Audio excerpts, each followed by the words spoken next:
திமுக கேடுதரும்.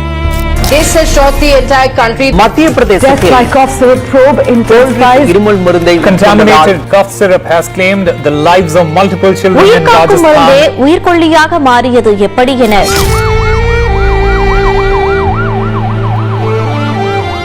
மத்திய பிரதேசத்தில் குழந்தைகள் இறப்பதற்கு தமிழக அரசே காரணம் என்று அம்மாநில சுகாதாரத்துறை அமைச்சர் நரேந்திர சிவாஜி பட்டேல் தெரிவித்துள்ளார். தமிழகத்தில் உற்பத்தி செய்யப்படும் மருந்துகளை சரிபார்க்க வேண்டிய பொறுப்பு மாநில அரசுக்கே உள்ளது. தமிழக அரசு அலட்சியமாக செயல்பட்டுள்ளது. குறைபாடு கொண்ட மருந்து தமிழகத்தில் இருந்து வந்துள்ளது. தமிழக அரசின் அலட்சியமே இதற்கு காரணம். ஆமா, இங்கிருந்து இதுல இவ்வளவு கெடுதல் இருக்குன்னு சொன்னதுக்கு அப்புறமும் அவங்க நல்ல மருந்துன்னாங்க. தனியாரும் யாரும் இதை கொள்முதல் பண்ணி இதுல பாதிப்புக்குள்ளாக கூடாதுன்னு உடனடியாக தடை விதிச்சிட்டோம். கடந்த 2 ஆண்டுகளாக அந்த மருந்துகளை ஆய்வு செய்யாத சீனியர் ட்ரக் இன்ஸ்பெக்டர்ஸ் 2 பேரை நேற்றுக்கு சஸ்பெண்ட் பண்ணிருக்கிறோம்.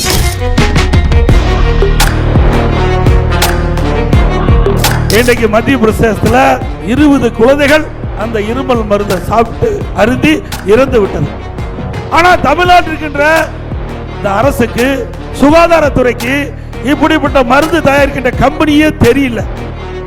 அப்படின்னா எவ்வளவு இந்த அரசு மக்கள் மீது அக்கறை கொண்டிருக்கிறது, இந்த நாட்டு மக்கள் மீது எப்படி அக்கறை கொண்டிருக்கிறது, இந்த நாட்டை எப்படி காப்பாற்றிக் கொண்டிருக்கிறார் என்பதை நாம் எண்ணி பார்க்க வேண்டும். மத்திய பிரதேச காவல்துறை எங்கே காஞ்சிபுரத்திற்கு வந்து அந்த மருந்து கம்பெனியில் யார் இருக்கிறார்களோ அவர்களை கைது செஞ்சு அழைத்து விட்டு சென்றார்கள். அதுக்கு பிறகுதான் தமிழ்நாடு அரசுக்கே தெரியுது.